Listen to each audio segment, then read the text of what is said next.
कुमार सानू ने जान कुमार सानू को लेकर किया खुलासा। नेपोटिज्म के कारण मिला था बिग बॉस का शो और मिलवाया है बहुत बड़े बड़े प्रोड्यूसर्स और डायरेक्टर्स से। खुद कुमार सानू ने अपने एक इंटरव्यू में जान कुमार सानू और अपने रिश्ते पर बहुत खुलासे किए और कुमार सानू ने अपने बेटे के लिए क्या कुछ किया है ये सब उन्होंने इस इंटरव्यू के दौरान बताया है। ये इंटरव्यू कुमार सानू को तब देना पड़ा जब जान कुमार सानू ने बाहर आकर कुमार सानू की बातों का जवाब देते हुए कहा कि परवरिश की बात तो आप करो ही मत, क्योंकि आपने तो हमको पहले ही अकेला छोड़ दिया था। परवरिश वाली बात पर कुमार सानू ने कहा कि सबसे पहले तो लोग वीडियो को ध्यान से देखें।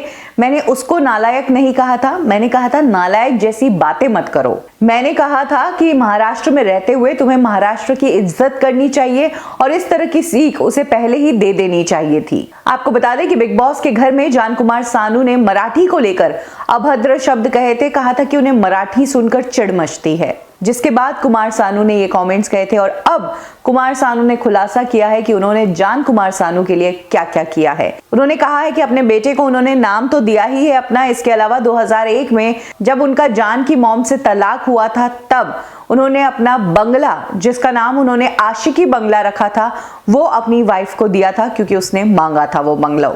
कुमार सानू ने कहा कि जान ने उन्हें बताया कि वो बिग बॉस में जाना चाहता है, लेकिन कुमार सानू इस चीज के पक्ष में बिल्कुल भी नहीं थे। जहां एक तरफ बिग बॉस के शो के लिए जब जान कुमार सानू ने ऑडिशन दिया तब सबको पता था कि वो कुमार सानू के बेटे हैं, वहीं दूसरी तरफ कुमार सानू ने उनके बेटे को दूसरे म्यूजिक शोज भी दिलवाए। उसके बाद जान कुमार सानू ने कहा कि बाबा हमको थोड़ा म्यूजिक डायरेक्टर से मिलवा दो, तो मैंने उसको अनु मलिक से, रमेश तौरानी से और महेश भट्ट जैसे लोगों से मिलवाया। और यहीं पर बात आ जाती है नेपोटिज्म की, कि जब आप किसी बड़े कलाकार के बच्चे होते हो और आप रिक्वेस्ट करते हो तो आपको वो चीजें मिल जाती है थाली पे सजी हुई।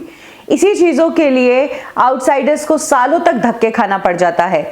और तभी जया बच्चन की थाली में छेद वाली बात पर रणवीर शौरी ने कहा था कि हमें तो थाली में से सिर्फ फेंके हुए टुकड़े ही मिलते हैं, क्योंकि पूरा खाना जो है वो तो आपके बच्चों को मिल जाता है।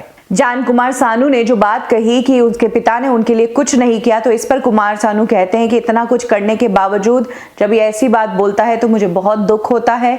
अगर मैंने उसके लिए कुछ नहीं किया तो वो इतना बड़ा कैसे हुआ। जिस वक्त मैंने अपनी बीवी और बच्चों को छोड़ा था तब इनके घर में कमाने वाला कोई भी नहीं था, तो फिर इनका घर कैसे चला। कुमार सानू ने यहाँ तक कह दिया कि अब तक तो मैं उससे कभी कभार मिल लिया करता था, लेकिन अब मैं उससे कभी भी नहीं मिलूंगा, क्योंकि जिस वक्त मुझे कोरोना हुआ तब ना जान कुमार सानू या उसकी मॉम ने मुझे फोन किया और ना ही मुझसे कोई मिलने आया। जब भी जान कुमार सानू को मुझसे कुछ चाहिए होता है तो वो मुझसे बहुत प्यार से बात करता है, लेकिन अब शो के बाहर आकर वो अलग तरीके से पेश आ रहा है। कुमार सानू कहते हैं कि कभी तो मैं उनके लिए बहुत अच्छा हो जाता हूँ, वो अपने आप को भाग्यशाली मानते हैं कि वो कुमार सानू के बच्चे हैं, फिर कभी कह देते हैं कि डैडी खराब है। 60 साल की उम्र हो गई है, अब बच्चों से यही सुनना बाकी रह गया है। कुमार सानू कहते हैं कि इस बात को 20 साल हो गए हैं, मैंने दूसरी शादी भी कर ली है और 20 सालों से मैं बहुत शांति से जी रहा था, लेकिन अब फिर से ये सब बातें आ रही है। मैंने इनके लिए क्या क्या किया है इसका एक एक सबूत मेरे पास है। तलाक के पेपर्स में हर एक चीज मेंशन है कि मैंने इनको क्या क्या दिया है। कुमार सानू कहते हैं कि मैंने उसे लोगों से मिलाया, शो में लिया, और उसके बावजूद वो कहते हैं कि मैंने उसके लिए कुछ नहीं किया, तो फिर मैं क्या कर सकता हूं। मेरा आशीर्वाद है उसके साथ कि आगे जाकर वो एक बहुत बड़ा सिंगर बने। आपको बता दें कि जान कुमार सानू की पहली पत्नी के बेटे हैं। कुमार सानू को अपनी पहली वाइफ से 3 बेटे हुए थे।